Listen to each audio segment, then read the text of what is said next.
Surprisingly, over 90% of viewers haven't subscribed yet. If you're enjoying the content, hit that subscribe button. It motivates us to keep creating and helps us never miss an upload, and you'll never miss a story again. I didn't cry at the funeral. Not because I wasn't grieving, but because I had already done my mourning long before the casket closed. When my brother Nathan passed, everyone around me spoke about him like he was a hero. Generous, brilliant, loyal. They listed his achievements, praised his charm, told stories about his infectious laugh. And I stood there, in a dark suit, nodding, smiling politely, knowing deep down that the version of Nathan they were honoring wasn't the one I knew best. My brother had a secret, one he took with him to the grave. But the thing about secrets is, they don't stay buried. Not when someone like me is left behind. It wasn't long after the funeral that I started noticing things. Little inconsistencies, gaps in timelines, missing documents. Vague answers from people who used to speak freely. My parents were too shaken to dig into anything. His wife, Claire, was the picture of sorrow. But something about the way she avoided eye contact with me lingered. I didn't want to be suspicious. I really didn't. But once you've learned how betrayal feels, your instincts sharpen in ways you can't turn off. Nathan and I hadn't been close for years, but we weren't estranged. We grew up in the same house, played in the same backyard, survived the same storms. He was the older one, confident, always a step ahead, always the golden child. And I was the quieter one, the observer. People assumed that meant I was weaker. But quiet doesn't mean passive. Sometimes it just means you're watching. And I had been watching for a long time. I started going through his things a week after the funeral. With Claire's blessing, of course. She said she was too overwhelmed to handle the estate details and appreciated me stepping in. She trusted me. Or maybe she just assumed I'd never look too closely. At first, it was routine. Bank statements, insurance forms, legal documents. Most of it checked out. But then I found a storage key taped to the back of his office desk drawer. No label, no explanation, just a key. The storage unit was 30 minutes outside the city, dusty, quiet, and tucked away behind a stretch of hardware stores and auto body shops. I stood in front of Unit 42, key in hand, heart pounding. Inside, I found boxes, labeled, organized. But what they contained told a story very few people knew. Photos, correspondence, investment records, passports. 2 of them, both with Nathan's face, but one under a different name. That's when I knew. My brother had been living a double life. I didn't touch anything at first, just stood there, reading, stunned. He had a whole second identity, a different city, a property, a separate bank account under a name I didn't recognize. And there were photos too. A woman, a child. I sat on the cold concrete floor for over an hour, staring at a life I never knew existed. Nathan hadn't just been keeping secrets from us. He had built an entire reality outside the one we knew. A parallel world he somehow managed to juggle alongside his polished, perfect surface. I didn't tell Claire, not yet. Instead, I spent the next few days researching, carefully, quietly. I pieced together timelines, compared dates. The second identity had been active for at least 6 years, and the woman, her name was Mariana, wasn't some fling. She was his partner. They owned property together, shared bills. The child, from what I could tell, was his son. A son none of us knew existed. When I finally met Mariana, she answered the door with tired eyes and a guarded expression. She didn't know who I was at first. When I explained, her posture shifted, not into relief, into fear. "I thought this day might come," she said. We talked in her small kitchen. The boy, around 5, played quietly in the next room. She told me everything. How they met. How he promised to leave his wife. How he traveled between lives with elaborate excuses. How she found out about Claire only a year ago and confronted him. He said he was trapped, she told me. That he didn't want to hurt anyone. He had lied to her too. Manipulated her into silence, just like he did to everyone else. By the time I left Mariana's house, something inside me had shifted. Nathan was gone. But the wreckage he left behind was very much alive. I had spent most of my life being the quiet one. The one who didn't stir the pot. The one people underestimated. But now, I had something else. Truth. And truth, in the right hands, can be a tool. Or a weapon. I didn't want to destroy Claire. But I also couldn't let her grieve a man who had never truly belonged to her. I waited another week before sitting down with her. We met at a quiet cafe, mid-afternoon. She looked tired, worn down by grief, or maybe by guilt. I found something, I said gently. Something you need to see. I showed her the photos first, then the documents. I didn't speak while she processed it. Her hands shook. She didn't cry. Instead, she stared out the window for a long time before whispering, "I knew." That surprised me. She looked down at her coffee, untouched. I found out about Mariana 2 years ago. I confronted him. He begged me to keep it quiet. For his career, for his reputation. Said he'd end it. Said it was over. But it wasn't. She shook her head. No, it never was. I felt a strange mix of anger and pity. Claire had played her part in the silence, but I could see the devastation in her now, the kind that doesn't come from being blindsided, but from being complicit in your own deception. I didn't know about the child, she added. That's new. We sat in silence for a while, then she asked, "What are you going to do?" I looked at her and said, "I don't know yet, but I'm not hiding this." Because it wasn't just about Nathan anymore. It was about Mariana, the child, the estate, the lies that kept multiplying every time someone chose silence over truth. That night, I couldn't sleep. I thought about what it means to protect someone's legacy, whether truth honors the dead or destroys them, whether peace is more important than honesty. But in the end, I came back to one thing. Legacies aren't just built on what we leave behind. They're built on who we hurt in the process. And if Nathan had taught me anything, it was that pretending protects no one, not really. I made a decision the next morning, and once I made it, there was no turning back. 2 days after I told Claire, I got a letter in the mail from the probate attorney handling Nathan's estate. It was a formal request to meet about unexpected complications regarding the will. The phrasing was vague, but the timing was too perfect to be a coincidence. When I arrived at the office, Claire was already sitting there, composed, calm, a woman with secrets tucked neatly beneath her sleeves. We exchanged polite nods but didn't speak. The attorney, a man named Harold with gray temples and glasses that constantly slid down his nose, motioned for me to sit. His office smelled like leather and dust. "There's been a development," he said, folding his hands. "Your brother left behind a second will, one that was updated less than a year ago." Claire's expression didn't change. "Is that unusual?" I asked. "Not uncommon, but this version is, let's say, highly specific. He left a portion of his assets to a woman named Mariana Alvarez and a minor child, his son." Claire didn't blink. I kept my eyes on the desk. Harold went on. "Given the circumstances, we'll need to verify paternity through documentation and initiate a claim through the court. But as of now, based on what's written, 1/3 of his estate is to be placed in trust for the boy." Claire finally spoke. "What about the rest?" "Another 1/3 to you, Miss Claire, and the remaining 1/3 to Mr. Sam here." I turned to her slowly. That part hadn't been mentioned before. I hadn't expected anything. My brother and I hadn't exactly been close in his final years. But he had written me into his will, which meant, on some level, he knew the damage he'd left would land in my lap. Claire stood up slowly.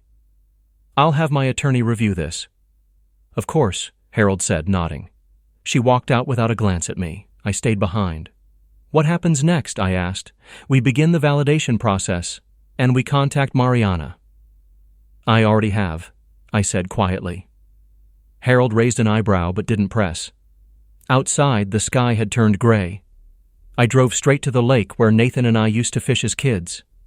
I sat in the car and watched the wind ripple across the water. He had left a mess, a carefully constructed life with compartments, each sealed with lies. And now those compartments were collapsing into each other, crushing everyone underneath. And yet, part of me felt still. Maybe it was because I finally had the full picture. Or maybe because for the first time in my life, I wasn't hiding behind silence. That weekend, I met with Mariana again. We sat on her porch. Her son, Leo, played with toy dinosaurs in the grass. I explained the contents of the will, what Nathan had done, what he hadn't done. Her face was unreadable. "I don't want his money," she said. "I just want my son to know where he came from." "He will," I said. "But he also deserves what he's owed." She hesitated, then nodded. "I don't know if I should feel relieved," she whispered, "or disgusted." "You can feel both," I said. "There's room." She laughed quietly, bitter and tired.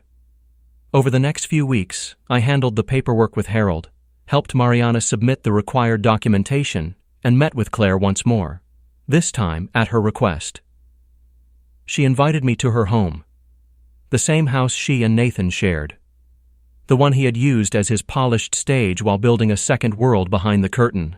When I arrived, the front door was already open. Claire poured us tea like we were old friends. "I've been thinking," she said, "about your brother, about what all this means." I sat quietly. She looked me in the eye. "I'm not fighting the will." That surprised me. "I talked to my lawyer. I could contest it, argue undue influence, fraudulent identity, a dozen other angles. But I won't." "Why not?" "Because I loved a man who didn't exist," she said, "and I won't spend another year of my life defending his shadow." I nodded slowly. "You don't have to like me," she said, "but I did try to keep our world intact." "You knew about Mariana," I reminded her. "I did. And I told myself if I stayed I'd win, that he'd choose me in the end. That loyalty was stronger than lies." She shook her head. "I was wrong." I didn't know what to say to that, so I said nothing. On the way out, she handed me an envelope. Inside were letters, dozens of them, unsent, all written by Nathan, to me, to Mariana, to Leo. Some were rambling, some sounded like confessions, some were manipulative, painting him as a victim of his own duality, but they were real, proof of a man unraveling. I spent that night reading them. Each one peeled back a layer. I learned about the night he almost confessed to me, but couldn't bear to face what it would do to our family. I read how he hated himself for the lies, yet kept weaving more because they were easier than truth. And I saw how even in his final days, he still hadn't chosen one life over the other. He died straddling two worlds, and left us all with the collapse. The following month, things started to shift. The estate was divided. Mariana's trust was established. Claire sold the house. I kept the letters, but not to reread, just to remember. One day Mariana called me. Her voice was different, lighter. "I wanted you to know," she said. "We're moving, out of state, closer to my sister." "That's good," I said. "You deserve a fresh start." "So do you," she said. We paused. Then she added, "Thank you for not letting him disappear without telling the truth." It wasn't praise, it was acknowledgement. And that meant more. A few weeks later, I stood in front of the storage unit for the last time. I'd already cleared most of it out, but one box remained. I opened it and found something I hadn't noticed before. A notebook, filled with drawings. Leo's drawings. They were all of the same man. Tall, brown hair, always smiling. Sometimes with a dog, sometimes holding hands with a boy. The caption in crayon on every page read, "My Dad." I closed the box, locked the unit, and dropped the key in the slot. Outside, the sun was setting. It didn't feel like an ending. It felt like the moment after a storm, when the sky is still heavy but the air smells clean, when everything broken has been acknowledged and left exactly where it belongs. Behind you. Spring came late that year. The mornings were still cold, the trees hesitant to bloom. But something about the air felt different. Lighter. Maybe it was the way the weight of Nathan's secrets had finally lifted. Or maybe it was just that I was finally able to breathe without waiting for the next revelation to knock the wind out of me. Either way, I was learning how to live with the silence he left behind. Not as something empty, but as something earned. Mariana and Leo moved a few states over. We kept in touch now and then. Photos of Leo with his new puppy. Voice notes of him reading alphabet books. She'd tell me how he was settling in, how school was going. She never once asked for anything else. No money, no help, just a connection. one built not on guilt, but on quiet acknowledgement. I framed one of Leo's drawings and kept it at the bookstore I managed in town. It was simple, a man holding a child's hand, standing in a field. Underneath, Leo had written, "He wasn't perfect, but he was mine." I thought a lot about those words. What does it mean to be claimed by someone, flaws and all? And what does it mean to release someone you once thought you knew and let them belong to the past instead? I wasn't haunted by Nathan anymore. I wasn't angry either, I was just done. The estate closed without incident. Claire and I kept our distance after the final signing. She moved out of town shortly after, quietly and without a goodbye. I didn't expect one. She and I had become different kinds of survivors, ones who chose not to speak the same language anymore. It's strange how a person's death can teach you so much about the people who are still alive. I had learned which stories were true, which were performative, and which were just scaffolding holding up an image that eventually had to fall. The bookstore became a quiet kind of refuge. People came in more often now, maybe sensing that something about the place had changed. It wasn't just a business, it was a space for healing. I started hosting small evening readings, poetry, memoirs, sometimes just local folks telling stories about their lives. Nothing dramatic, nothing rehearsed. One night I read a passage from Nathan's old journal. I didn't name him. I didn't frame it as a confession. I just read a line that stuck with me. I kept waiting for a version of me to show up that I could live with. Turns out I was hiding from him all along. People didn't ask questions, but they listened. And afterward, one older woman came up and said, "I lost my brother last year. Your words made me think of him. Not who he was, but who I wished he had been." I nodded, because I understood that wish. Even now, I sometimes wish Nathan had faced his truth while he was still alive. But he didn't. And that became my inheritance. Not the money. Not the real estate. The truth. And what I chose to do with it. I donated a portion of what I received from the estate to a foundation that supports children of single parents. Not as a grand gesture. Just as a way to make something decent out of something broken. The rest I used to buy the bookstore building outright. It felt symbolic. Owning something rooted in truth. Something no one could take away. One afternoon, while rearranging shelves, I found a box tucked behind the back wall. It had Nathan's handwriting on it. It wasn't labeled. Inside were cassette tapes. Old school, dusty, nearly forgotten. I found a player in the storage room and sat down to listen. His voice came through faintly, like a ghost across time. The first tape was a message to himself, full of contradictions. He spoke about the pressure of being the firstborn, the fear of failure, the thrill of secrecy, the guilt, the way he envied me, not for my freedom, but for my honesty. "I always thought you were boring," he said. "Turns out, you were brave." That hit harder than I expected. The second tape was for Leo. He never mailed it. In it, Nathan spoke directly to a boy who'd never get to ask him questions. "I don't know what kind of man you'll grow up to be," he said. "But I hope you'll be better than me. I hope someone will tell you the truth before the world does." I sent the tape to Mariana. No note, just the tape. She responded a few days later. A short message. "Thank you. That will matter to him one day." By then, the bookstore had become something of a community hub. Kids came in after school to read. Retirees gathered in the mornings with coffee. People left handwritten notes tucked into books for strangers to find. It became a place of stories, told, shared, and rewritten, much like my life. One night, as I was locking up, a woman I didn't recognize tapped on the door. She looked lost, or maybe just unsure. "I heard this place helps people tell their story," she said. "We try," I replied. She asked if we took volunteers. I said yes. Turns out, she was a former journalist, trying to find her voice again after burnout and divorce. We became friends. Slowly. Not as a replacement for anything I'd lost, but as a reminder that people still show up when you least expect it. People who don't need to be fixed, just seen.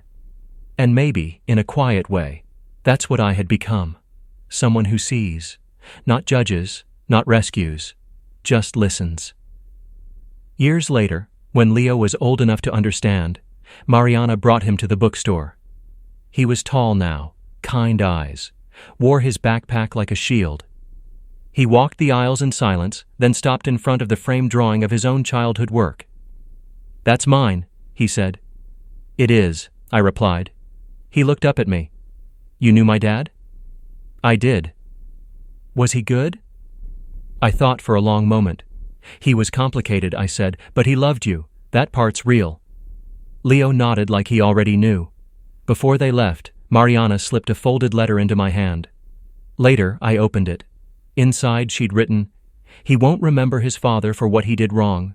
He'll remember him for the people who chose to stay after." I sat with that for a while, because it felt like closure. Not the kind that ends a story, the kind that allows it to keep going. Differently. The next time someone asked me about my brother, I didn't flinch. I didn't lie. I just told them the truth, that he was a man who lived in pieces, and that sometimes the greatest act of love is to gather those pieces, not to rebuild the lie but to tell the real story, one that says this happened, it hurt, but we grew anyway, and in the growing we found something he never did: peace.